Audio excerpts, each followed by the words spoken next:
Check out this incredible thunderstorm moving off the coast here in North Naples. I just finished up my live feed, Rob here for Southwest Florida Television. The rain's starting to fall. I'm just getting ready to jump in the car and get out of here, but I wanted to give you a good look at this in HD with that old wide angle lens. A lot of lightning behind this storm. You can hear the thunder.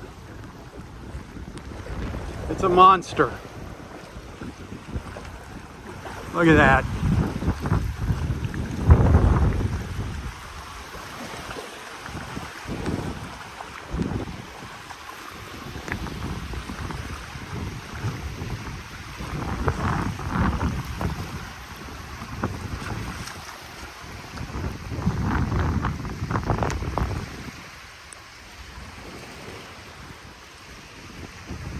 Another 10 minutes and it's going to be pouring here.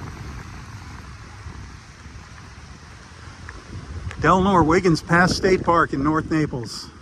Hey, join me tomorrow morning live right here on Southwest Florida Television's Facebook page for my beach walk. It'll be starting around 6:30. Hopefully it won't be looking like this. Hey, thanks for watching. Tally-ho, my friends, tally-ho. For Southwest Florida Television, I'm Robb Stan. God bless.